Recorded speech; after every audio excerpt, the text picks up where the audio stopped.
I'm no sort of evangelist, but I have something to say. Something to say.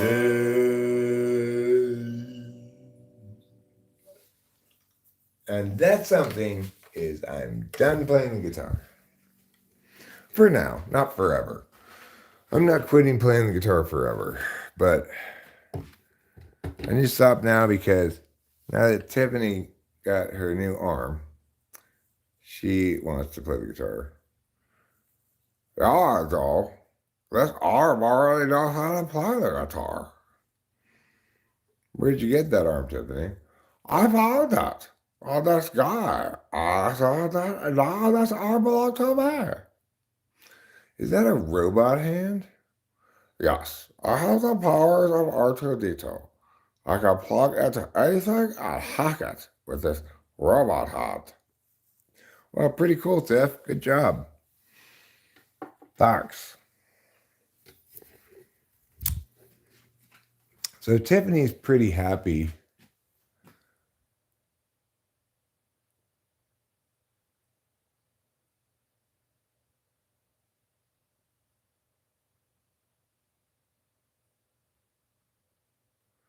Amelia, huh?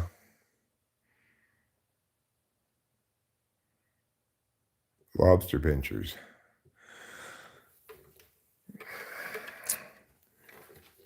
You know, getting a hand job from a lobster is always a tricky operation.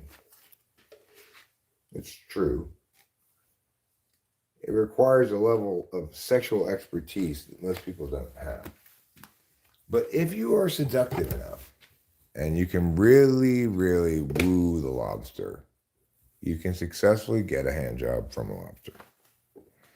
A lady lobster, obviously. Otherwise, it would be gay. But you gotta sweet talk her and make sure she really likes you, so you trust her to be careful with the claws. It's exactly the same way with women and their mouths.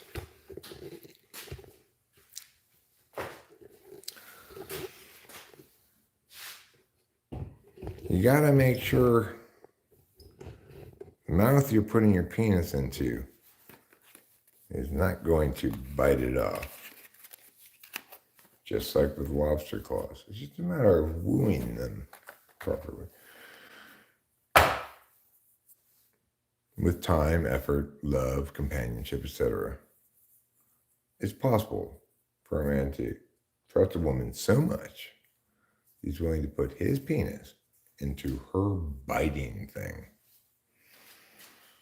That's trust. That's a level of trust that's not matched by anything other than our shared faith of painted lines on the highway.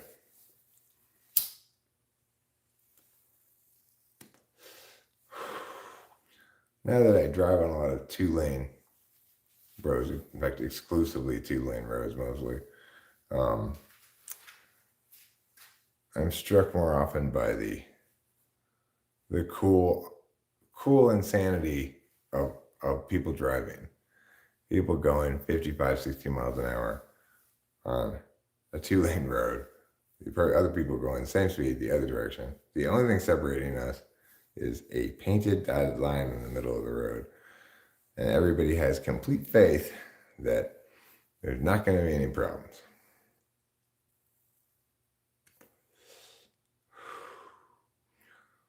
Well, I stopped playing the guitar a little bit. And my guitar playing was so beautiful that I was about to crash YouTube servers. So many people were interested in hearing it. But that's why I stopped. And then my numbers plummeted from 1 million concurrent viewers to 2. Hopefully they'll come back someday. That one time I had 1 million concurrent viewers.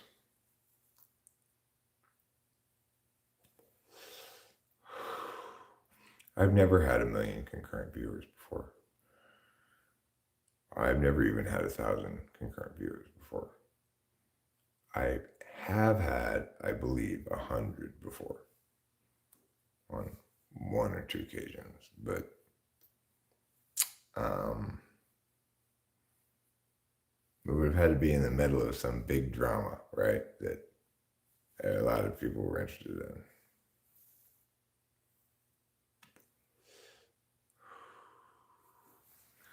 Let's see what my glasses reveal to me today. Everyone headed out to the lobby to buy tons of souvenirs and TWFP merch. No, I think I'm going to actually wrap this up pretty soon. It's 4 hours. The SC game comes on in an hour. I have a maximum of 30 minutes left. Renaud Contini, the name sounds familiar. He might have mentioned me in a vid at some point in the distant past. I am definitely stopping before the USC football game comes on, and I am definitely watching the entire USC football game. It's USC versus Colorado. We should whoop them just like Oregon did. I kind of wish they'd had another cupcake before us so that we could have been the team to first whoop them, but whatever. How was it? Was it full of juicy factoids? Information graphs and stuff? If I were to write a book about typology, I'd want to make sure it had adequate number of pie charts. You need to make a book. A book needs to be. Yes, I in fact I started writing a book on attentional narratives and stuff, but it's very easy to suffer from mission creep in that regard. But maybe I'll return to writing that. I know everything that needs to be said. Just a matter of doing it. But of course, the other thing that's critical in writing a book is formatting. You need each page, especially if it's a book that provides a lot of information. It's critical that you section it out, make little info boxes that give bullet points and stuff. If you want people to, if you want to be, he's got 12,000 subs, of course. Everybody comes into YouTube, starts typology channels after me, and very quickly passes me by. It just happens all the time.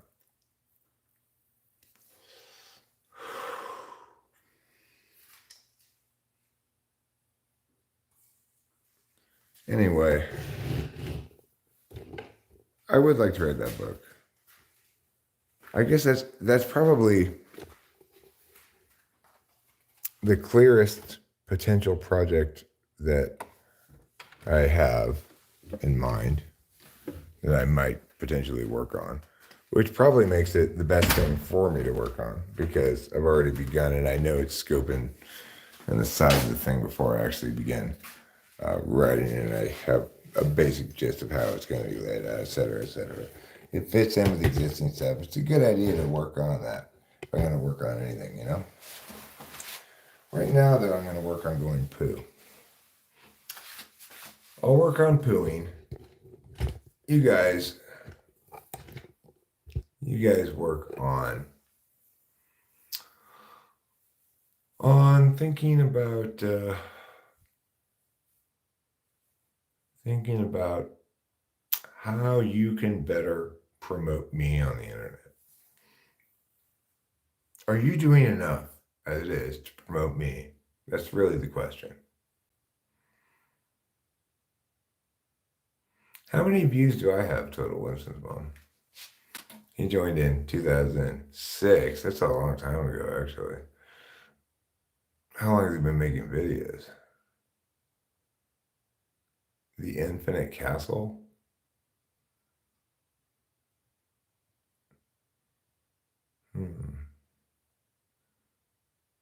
An infinite castle? I don't think infinite correctly modifies castle.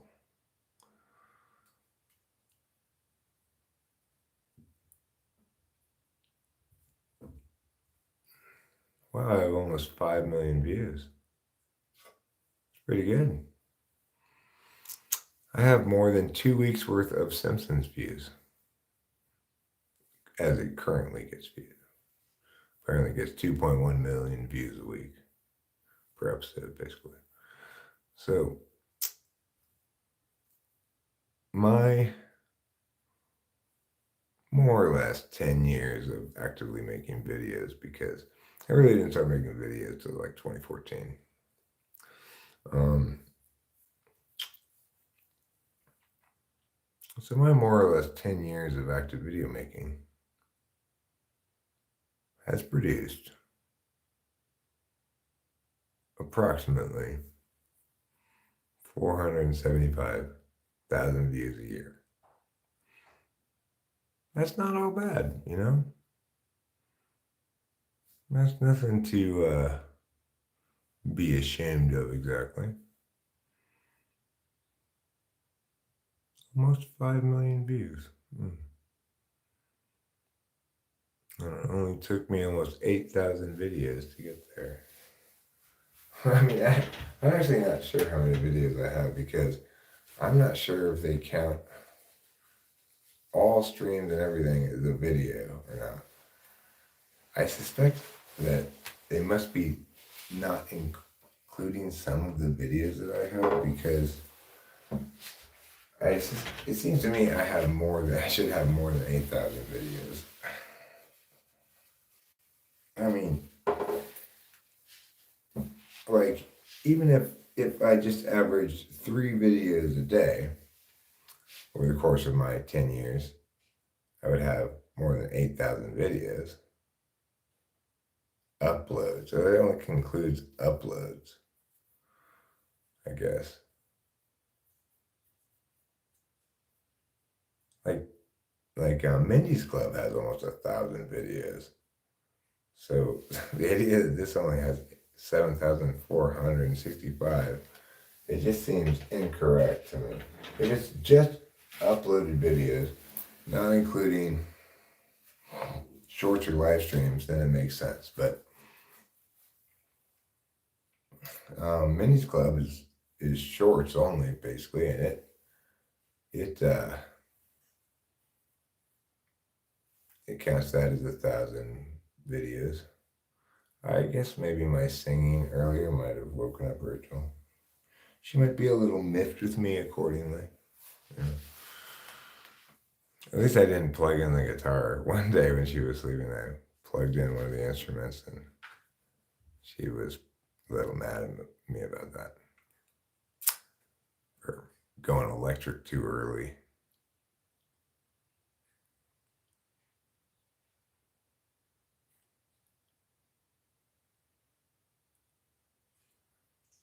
Ah. First came the poo, but I wasn't done until I also peed. Now is the pee occurring.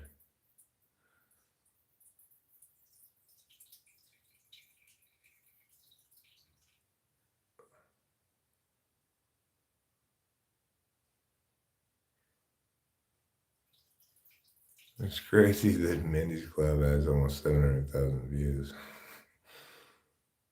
It's like, I've spent a lot less time on that than I have on talking to famous people. But my recent Mindy's Club uploads haven't been doing very well. Whereas my shorts on talking with famous people do remarkably well, even when they couldn't be any more boring or dumb. Like, I made this short called Hummus Plastic Design Flaw, in which I complained about the fact that when I pulled the plastic out of the hummus, it left the sides on. It didn't pull all the plastic off. It got like 1,500 views. Is that the estimated earnings on Mindy's Club? I earn nothing on Mindy's Club. It's not monetized. There, it's safe for me to stand up again.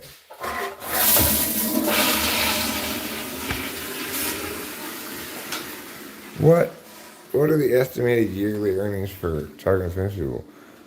Hi, Rachel. Hi, Eric. Did I wake you up with my singing? No, I was awake. Oh, okay. Yeah, but I did hear you. And I realized when I heard you moving around after I started singing, I was like, I probably should have kept singing, should have kept it quieter. Oh, well, that's okay. My bad. It's okay. 4.41K, 161.3% video views for the last 30 days. 4,416. I don't know what that number means. Oh, that's my estimated earnings for the year is $4,400. I don't make anywhere close to that per year. That's ridiculous. That's so overstated. Oh, 321 to 5,000 per year.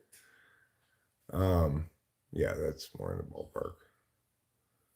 Maybe more like $1,000 a year.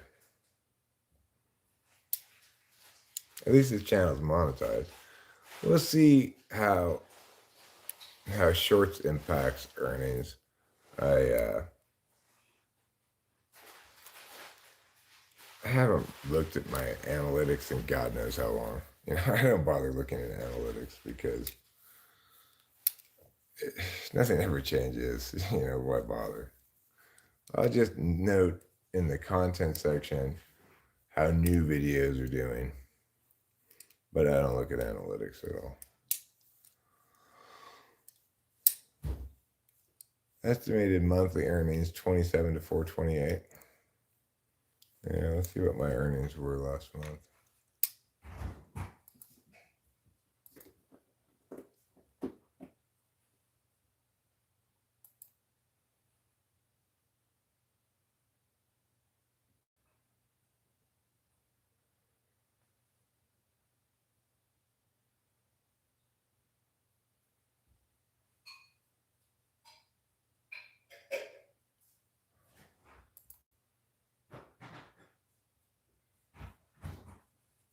Uh-huh. $72.78. That's how many dollars I made this month.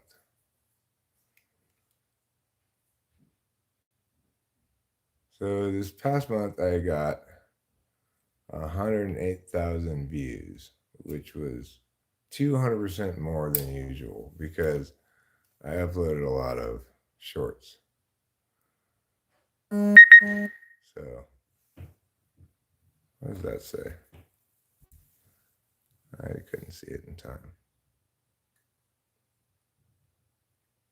That's fine. I like it when you yell things anyway.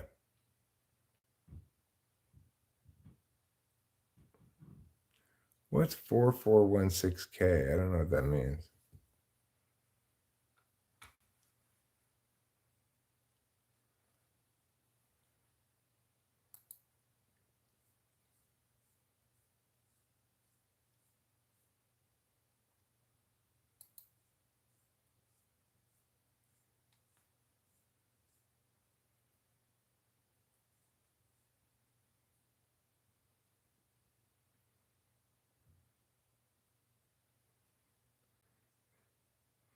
I really like that White Woman's Instagram song by Bo Burnham. It's funny.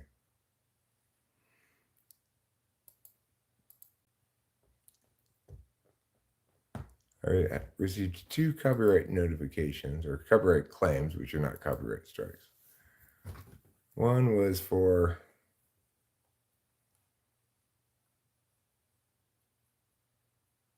this. Let's see what this is. Reportedly uses some Chinese song, Japanese. Play segment, I said. You're not playing the segment.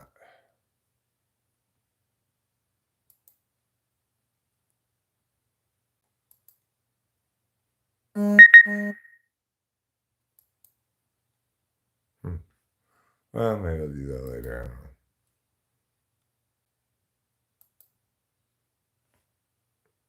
I don't know. I have a warning currently, but the warning is supposed to go away on December. Yeah.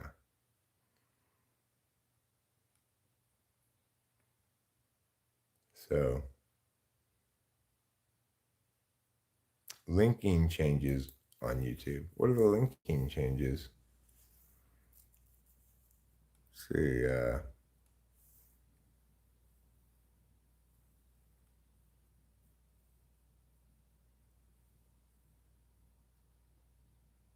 I don't see anything about linking changes here from that link. So I don't know what that's about. Upcoming changes to community guideline warnings.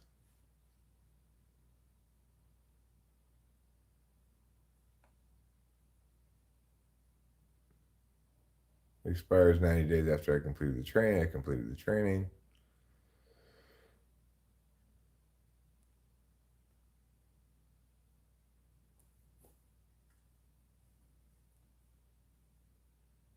Starting August 31st, 2023, links posted in short comments, short descriptions, and in the vertical live feed will no longer be clickable. Okay, well, that's fine. I don't believe I put any links in those things anyway. So, it's fine with me. Content. Typing session got 221 views, 18 likes, 100% likes, and only 3 comments, which is fairly rare for a typing session. Biblical dance short got 164 views.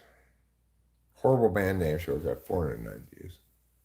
And despite it having had more days and time to sit here and get views, the one of the best videos I've ever made at a brisk 2 minutes and 2 seconds. Video entitled Martin versus Boise SCOTUS's Havoc Blunder continues to have exactly 51 views and 1 like.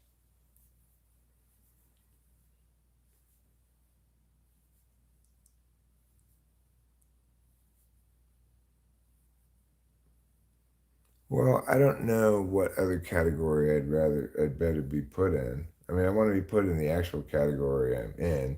I thought maybe like people and blogs, I think, is a category, but I wasn't sure what category to put myself in. They didn't have a category for poop.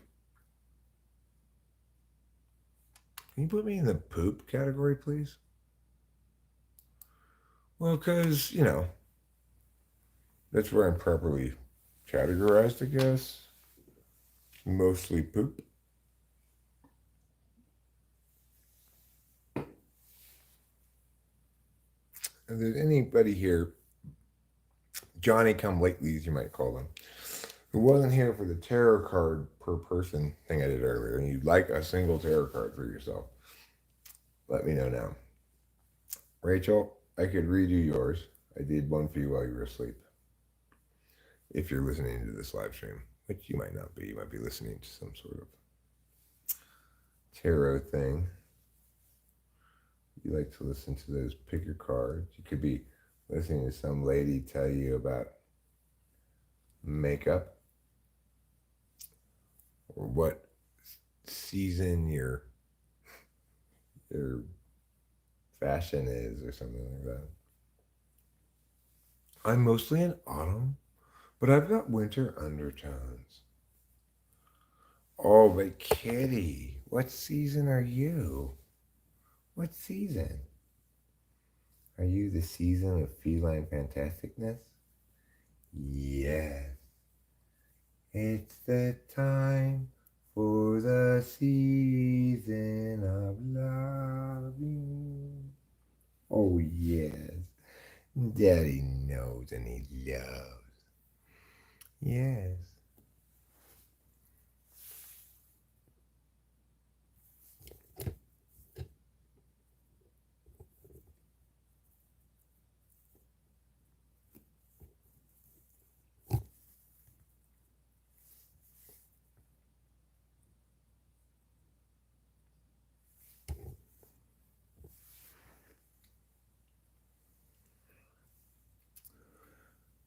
When daddies know, and daddy's love, and daddy's pet, and daddy's glove. Wonderful kitty, getting pets and love. You need a whole lot of pets and lots of love. Many, many pets with the glove. I'm gonna pet your chest, then up above, 'cause you are a very good kitty. Yes, you are a very good kitty. Oh, yes. Daddy knows. You think the channel would be more successful if it was all bun huggers all the time? You might be right. You know, then at least then it would have a single focus. I'd be raising awareness about bun huggers. I'm raising money to raise awareness about bun huggers.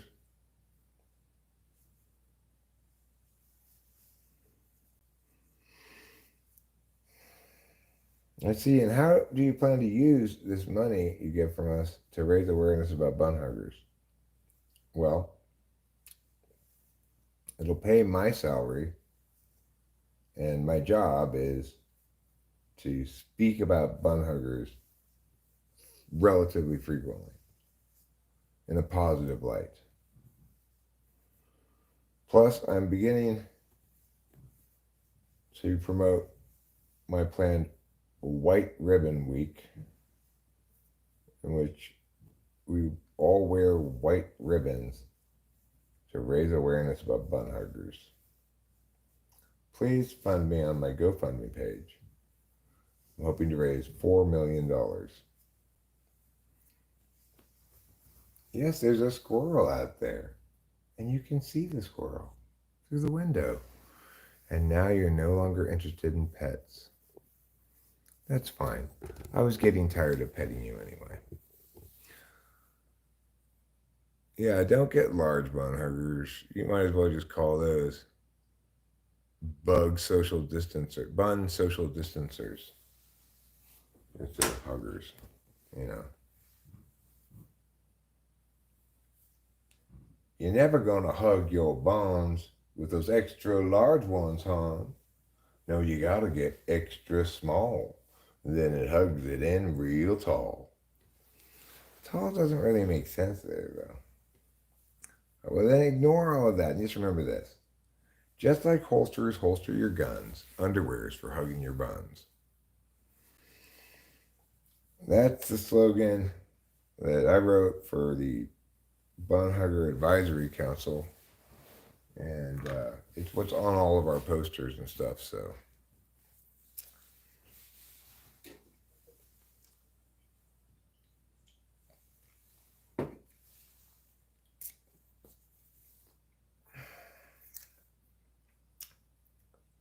when I leave the house and I want to be a little bit dressed up, I don't just wear my bun huggers. I wear bun huggers plus pasties to cover my nips, you know. And they have little swinging things on the end of them. The tassels do. I mean, they have tassels. The pasties do. And I say, "Hi, I'm a straight man here to reclaim bun huggers from the gays and pasties from the women. From now on, these things are straight man things." And everyone goes, "Wow, look at that straight man in bun huggers and pasties." And that's when they learn that bun huggers and pasties belong properly in the hands of straight white males like me. Except I'm fluidly transracial, but at this moment I happen to be white rarely. Occasionally I briefly am white. Um,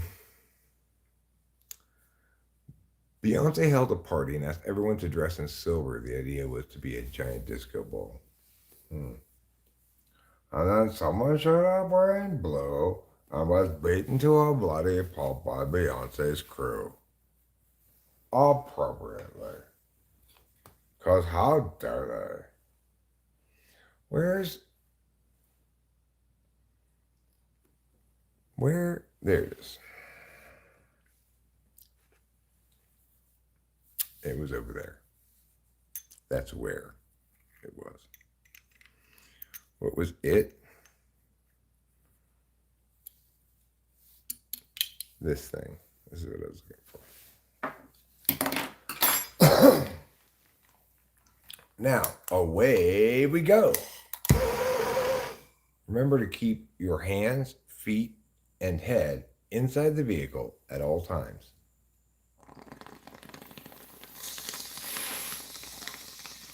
Concurrently, please keep your elbows, knees, and buttocks outside the vehicle at all times.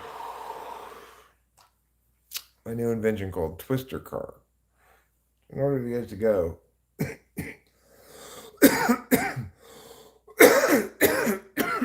you have to put body parts in different random spots according to what you draw. Sometimes you might have to drive with your head on the mirror outside, you know. If you get lucky, you just have to put your left foot on the brake, right foot on the gas, and hands on the steering wheel. Then it's like driving a normal car.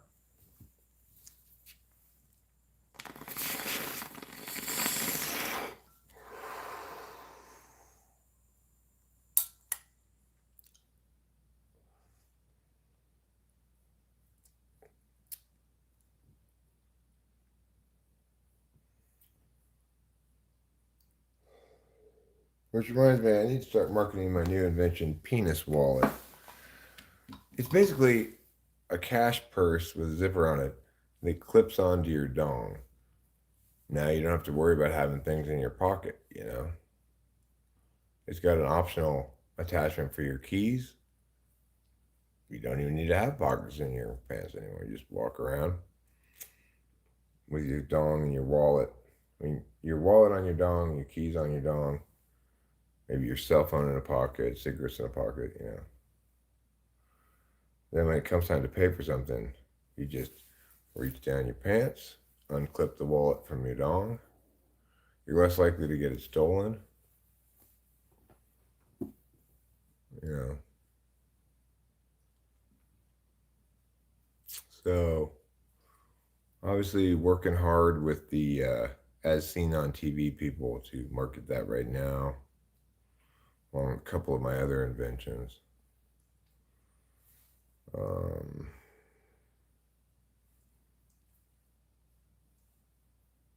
like nose beard oil for people like me who have nose beards coming in on the bridge of their nose. Twister car, obviously. Um, Adobe surgical knives. Currently, do you know hospitals spend so much money on stainless steel surgical knives, but I've developed a technique to produce just as sharp a knife, single use knives, out of Adobe, using Mexican know-how and the power of sunshine. So I need to start marketing those. I also have Adobe hypodermic needles that I've been hoping to unload. They don't work very well, but if you're fine with a large hole in your vein, they're okay, you know.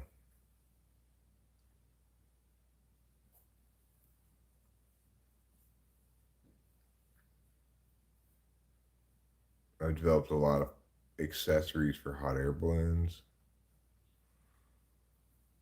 You know, things like extending arm Lazy Susan that you extend out from the hot air balloon. So it's just near the side of the basket. It's a Lazy Susan. You can keep your shit on it. It's got sides so that shit doesn't slide off of it, you know. People have, I mean, Hot Air Balloon magazine called it every hot air balloonist's dream. Right, new arm, Tiffany, new arm for Tiffany was an invention I custom designed for Tiffany.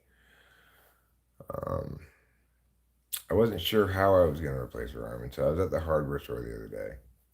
And, you know, I have in the back of my mind, this is a project to replace her arm.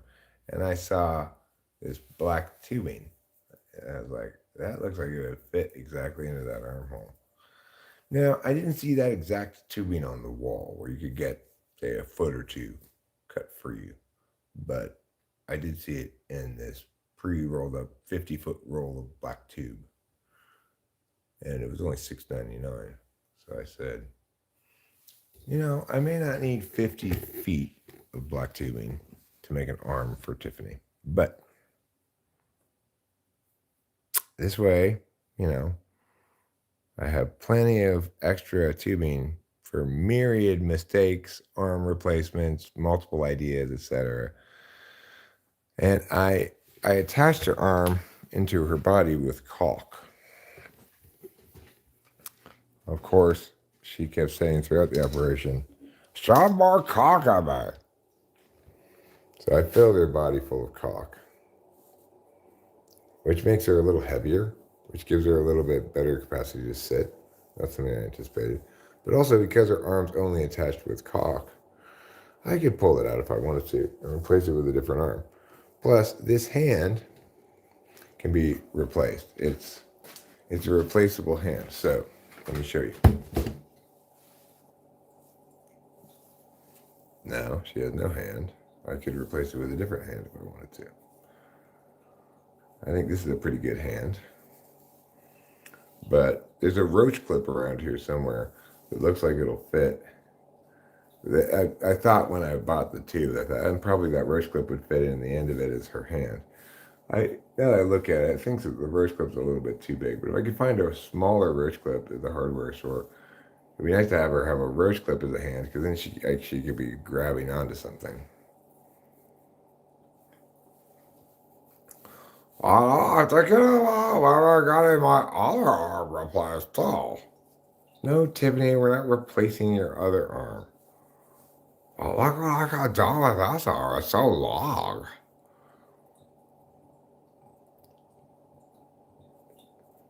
That's got a robot hop.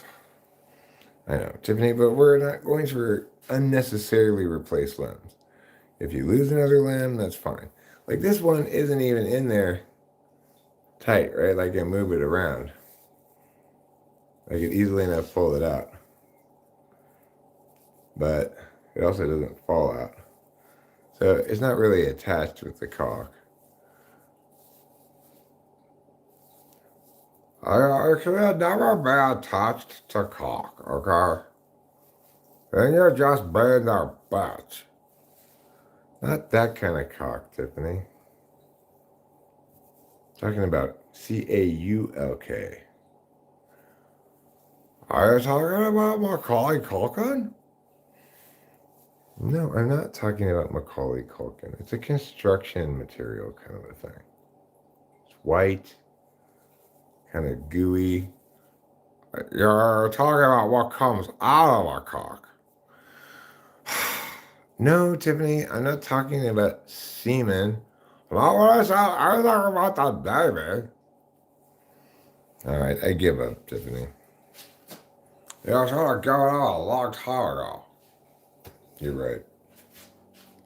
I should have.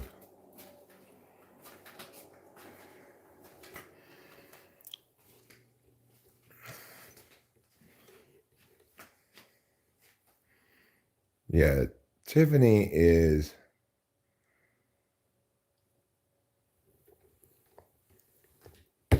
Look, I'm not stupid. Okay? I don't have any clothes on. I lost my clothes a long time ago. Then I come phantom.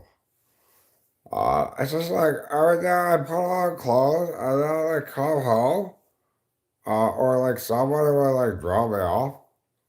I'd be naked again. Like, what happened to my clothes last time? That's it. I just decided, you know what? I'm not even gonna bother putting them on in the first place. So this is how I am now. No, I don't get cold. Getting cold's for pussies. Do you think like, what am I, like a baba? I'm not a baba. No, you're not a baby, Tiffany. Definitely not a baby. My boyfriend is Fishman. Actually, his name's Perry. How's that Fishman? Anyway, one of the wonderful things about Fishman is he can breathe underwater. So it's like when I take a bath, I just put my legs up and get your head down there, Fishman. He could just stay down there for a long time. Hmm. You sound like a really considerate lover, Tiffany. Yeah, well, time for a freshman to fuck me. I'm like, he's fucking for a long time, and he's like, I'm done fucking. Like, I yell at a dick, and you get up and you stop until I'm done fucking you. And it's all like, okay, time for let me say how he said it. But Tiffany, my name's Perry. Your name's freshman. Where did he get her anyway? Where is he? I just heard him. I'm not sure where he is. Maybe he's on the phone or something. Yeah, so my name's Perry. You know, Tiffany, when you get drunk and stay out all night and stuff, it makes me feel unsafe. What are you talking about, freshman? Shut up. I don't even drink. I just drink all that milk.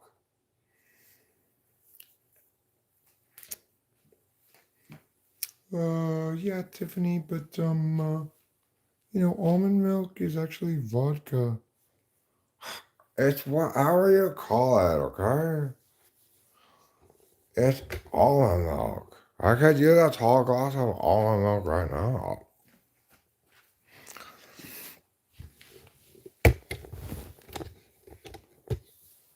One time I woke up in the desert. I was so hungover.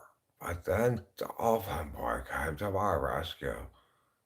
And he swam me to shore. Todd Williams isn't new. Todd Williams has been here 40,000 times before. Maybe he's new. Okay, maybe he is new. I don't know if Todd Williams has been here before or not.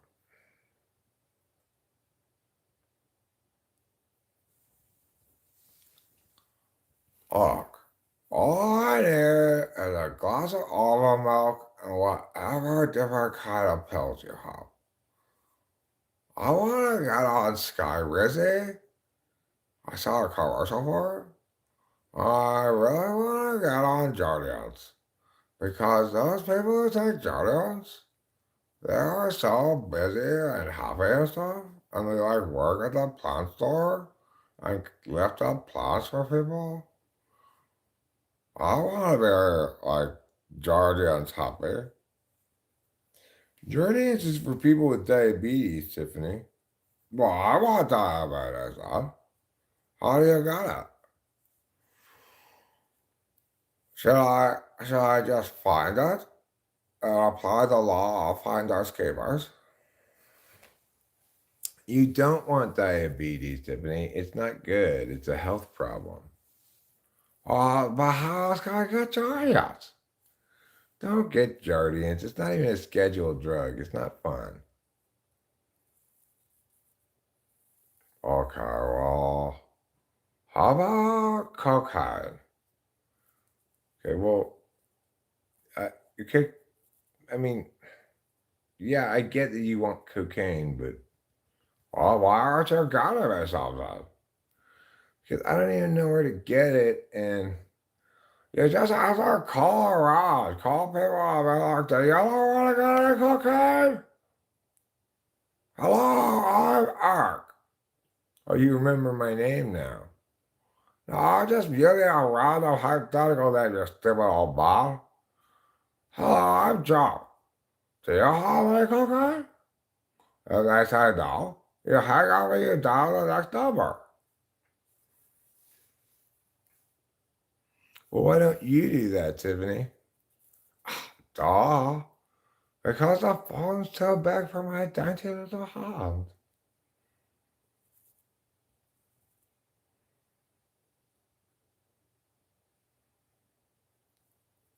Okay, well, that's fair. What about your robot hand? Doesn't it make calls? Yeah, well, I don't know anybody's phone numbers. Well, I don't know everybody's phone numbers either. Just do what I tell you. I followed you. You're mine. All right. It's hard to find good slaves these days.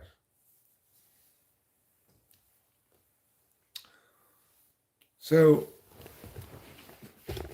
you tell me that you found your arm on some guy walking down the street. Is that right? Yeah. Well, so does he now only have one arm? I don't know. I didn't look at it after I took an arm off. I just went over, came back here and said, "Hey, fill my body with cock and stick this arm in it." I'm a little concerned about the fellow whose arm you stole. I just saw it. I found it. Finders keepers. But it was still attached to his body, right? He lost it there. That's where he lost it. So that's where I found it. And now that's why I keep it. Fair enough, I guess. Sounds just.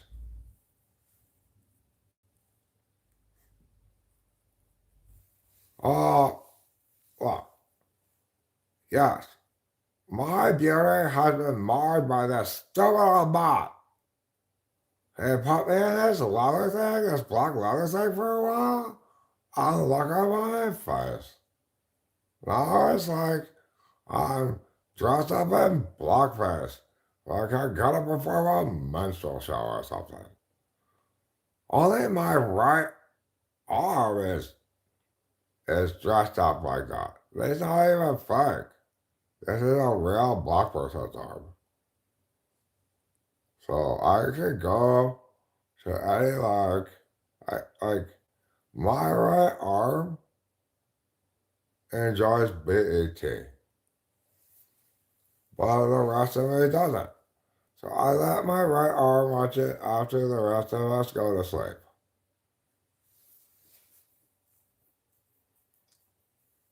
BET, huh? I'm kind of ashamed to admit this, but my right arm likes Tyler Perry. Oh, wow. I don't blame you for being ashamed to admit that.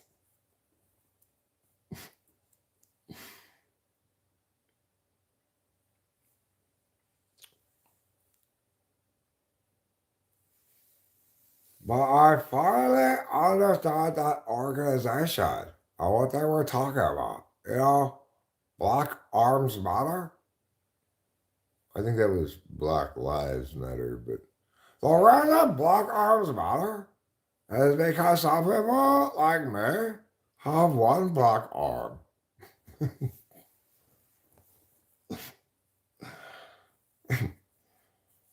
Tiffany,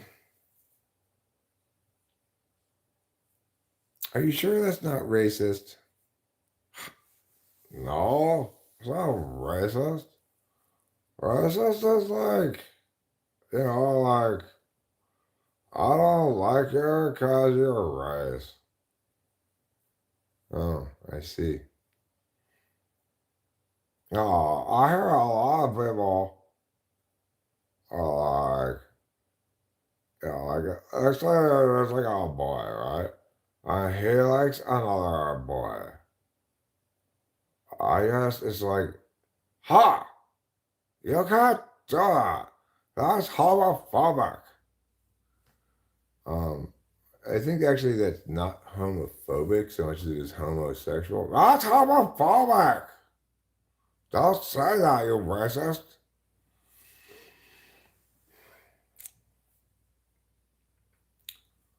So, okay. I appreciate how woke you are, Tiffany. Yeah, I'm woke. You know, it's like, you know, like some people think like boys, I don't know, like they're bossy or something. Yeah. I've never experienced that. It's like, boys are the same as everybody else. They just obey.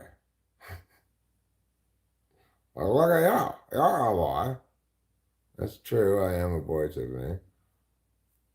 Well, you're still subject to the law of fighters keepers. I found you. Now you belong to me. All you have to do what I say.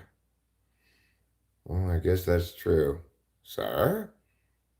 I don't know what all this patriarchy stuff is all about. I've never encountered it once.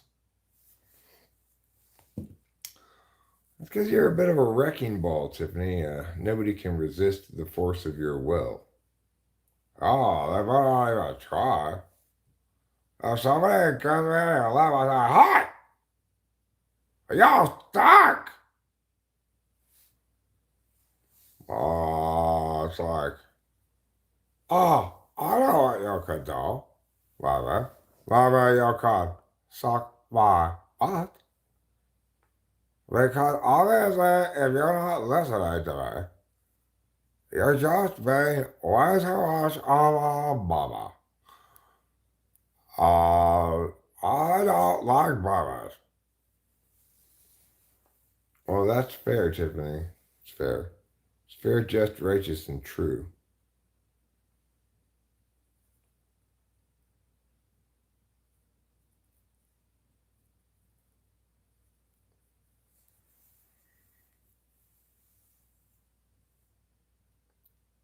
It's like, hey, you can just go drive yourself somewhere. Other than here. In other words, you need to get out of here, yo.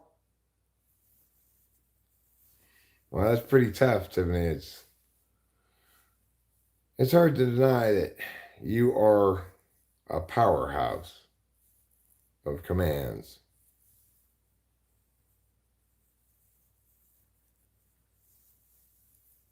Oh, yeah. Let me tell you about why I got this arts class.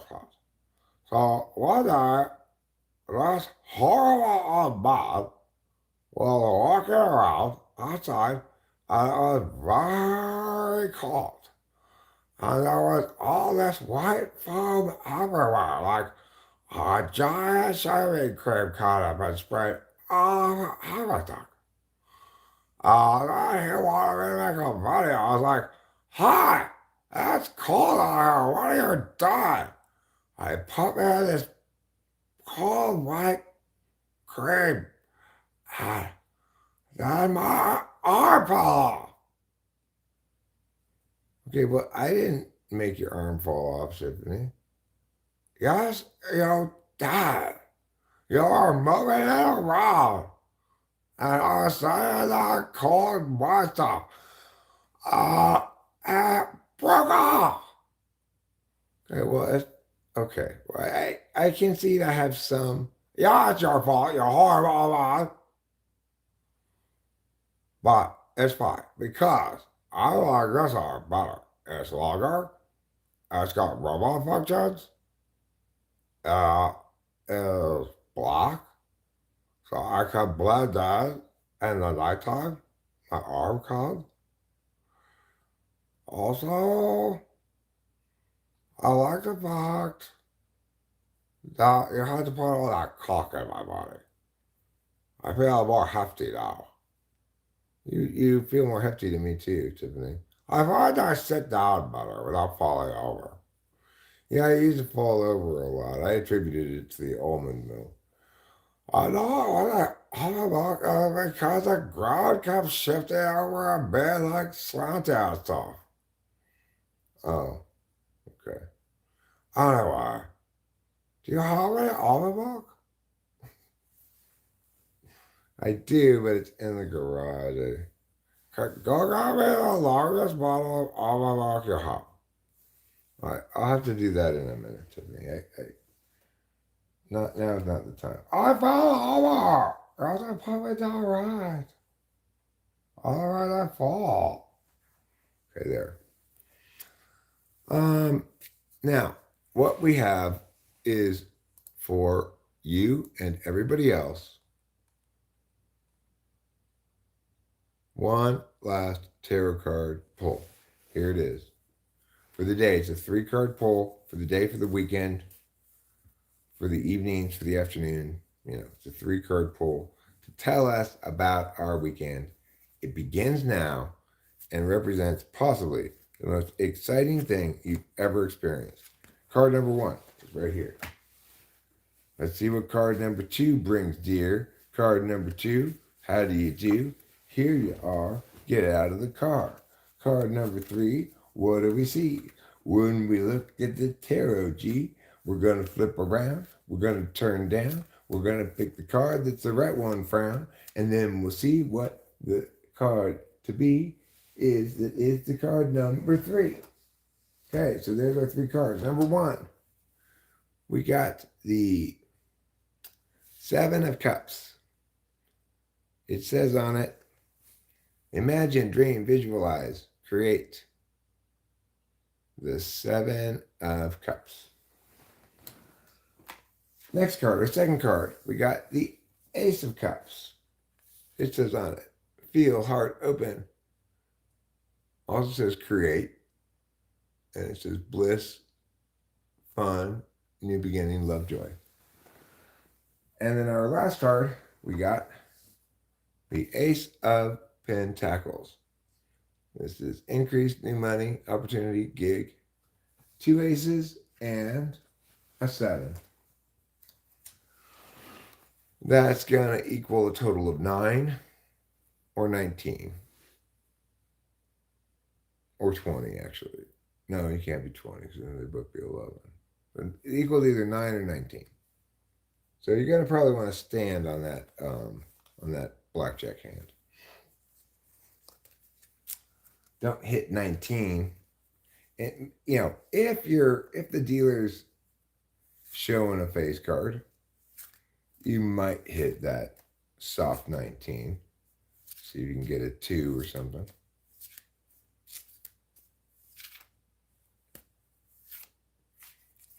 Or you might just begin singing that sultry divinal song. I touch myself when I think about you. Yeah, that song. Sultry. Okay, anyway, I'm going to wrap this up as it is now 10 minutes until the USC football game. And thank you for being here, the one person who remains. For the rest of you, thank you for having been here. See you later.